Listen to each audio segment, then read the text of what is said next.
Welcome to the deep dive. Great to be here. So today we're diving into something pretty significant, the recent election of Pope Leo XIV, a truly global moment. Absolutely. And we're looking at it through a specific lens, right? Exactly.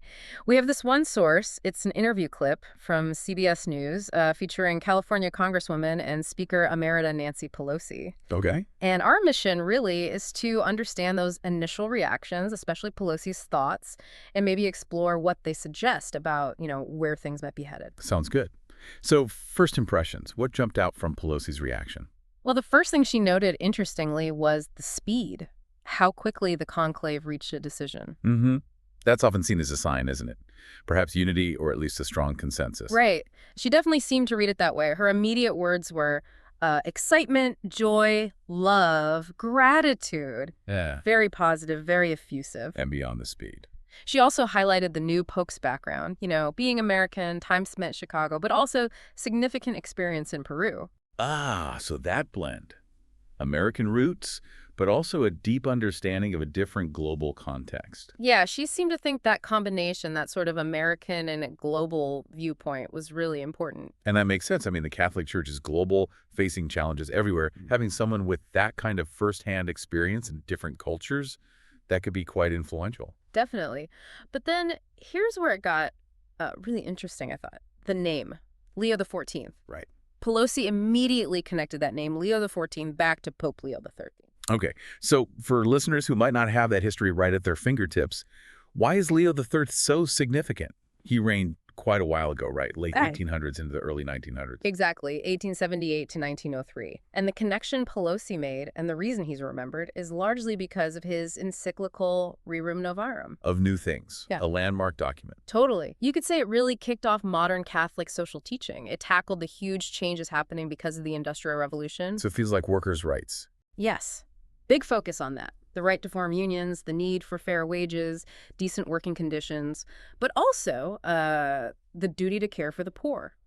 It argued faith wasn't just private, it had implications for a just society. So when Pelosi hears Leo XIV, she's hearing echoes of that legacy, that commitment to social justice. That's exactly how she framed it. She expressed this hope quite clearly that choosing this name signals a commitment to justice and peace. A continuation, maybe, of Pope Francis's focus on the poor, on migration. Precisely. She linked it to those issues. It's like the name itself could be a kind of mission statement. And that happens, doesn't it? Papal names aren't just picked out of a hat.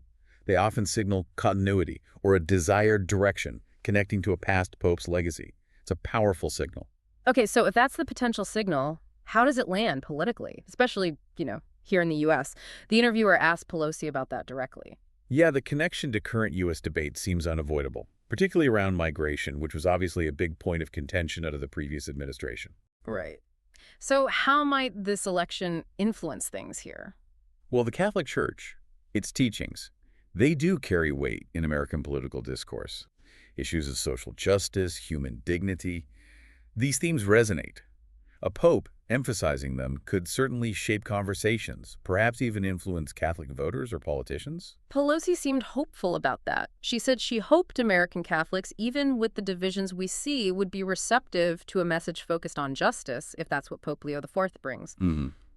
Then the conversation shifted to something specific. Then Cardinal Provost's disagreement with then Vice President J.D. Vance over this idea of a hierarchy of love. Yes, that concept. Can we just clarify what that idea was, as it was presented at least? Sure. The way it came across was this idea that, your love and responsibility start with your family, then your community, then your nation. And it sort of diminishes as you get further away, so perhaps less obligation towards, say, migrants or people in other countries. That seemed to be the implication. And Pelosi recalled Cardinal Provost really pushing back hard on that. Saying what? Saying, basically, that Jesus didn't rank people. He didn't create a hierarchy of who's worthy of love. Right. And she brought up the Gospel of Matthew, the part about feeding the hungry, clothing the naked, visiting the prisoner. When you did this for the least of my brethren, you did it for me. Exactly that. Pelosi presented it as fundamental. This is what should guide Catholics, the Church's mission. And that passage is incredibly central to Christian social teaching. The inherent dignity of every person. The call to serve those in need, no matter who or where they are. Yeah.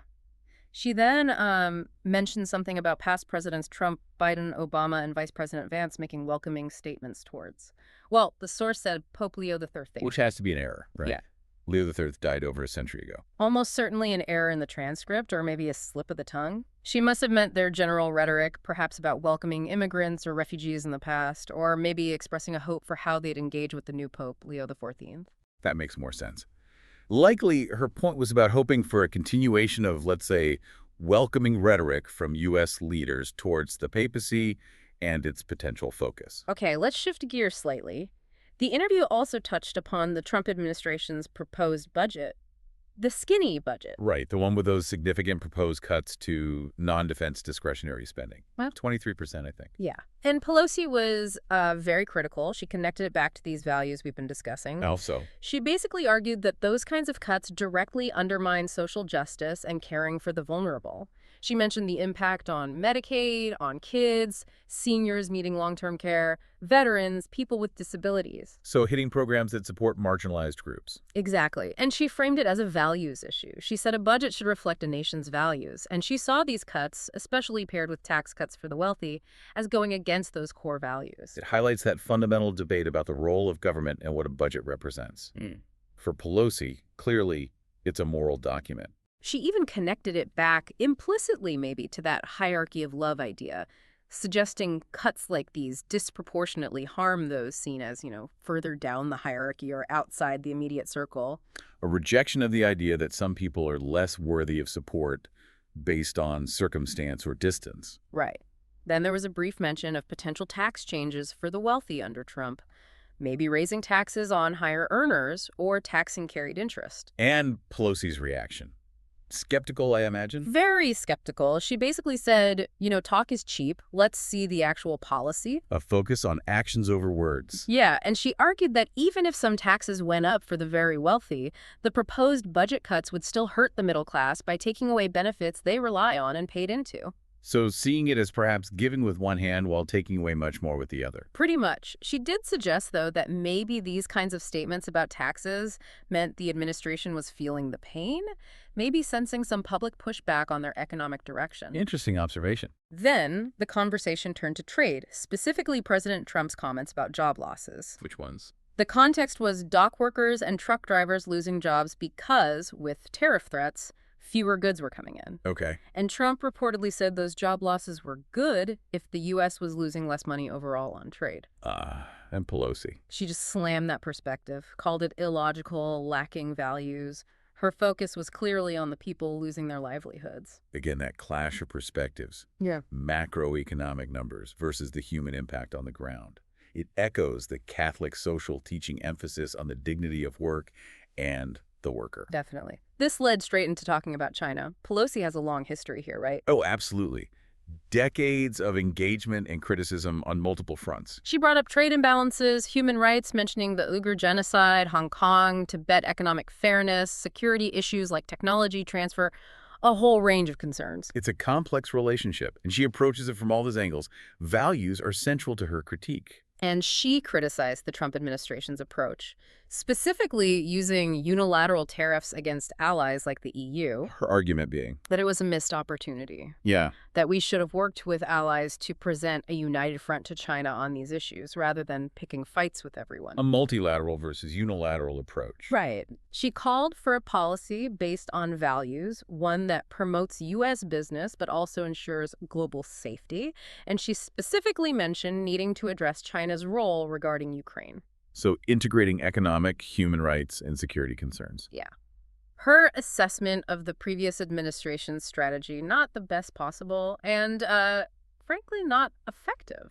A pretty clear critique. And then, almost as a final point, it seemed a bit tacked on, but she brought up the firing of Carla Hayden, the Librarian of Congress. Okay. Pelosi praised Hayden very highly, talked about her qualifications, her experience running the Enoch Pratt Library in Baltimore, the respect she has in the library world.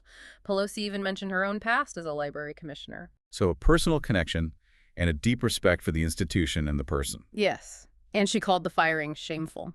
Just flat out shameful. Interesting final note, it underscores her value placed on expertise and public service, perhaps. I think so. So look, as we wrap up this deep dive, what we've really seen is Nancy Pelosi's immediate reaction to Pope Leo XIV's election. Yeah, instantly connecting it to those historical themes of social justice via Leo XIII, expressing that hope for a papacy focused on the poor, on migrants, on peace. And then seeing how she views that global event through the prism of, well, very current American political fights. Absolutely, drawing sharp contrast between the values she hopes the new pope embodies and what she perceived in the Trump administration's policies on the budget, on trade, on that whole hierarchy of love concept. It really shows how these things aren't separate, are they? Global religious events, history, domestic politics, fundamental values, they're all kind of woven together.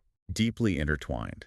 Her interpretation of the papal election is clearly shaped by her political worldview and her understanding of the Church's social mission. It certainly makes you think, doesn't it? How a name, just a name chosen by a pope, can carry so much historical weight. And signal potential future directions, echoing across time and influencing debates happening right now. So the big question left hanging, I suppose, is what will Pope Leo XIV actually do? How will his actions align, or maybe not align, with all these hopes and historical echoes? That's the question, isn't it? Yep. One that we'll likely only see answered over the coming years, a story still unfolding.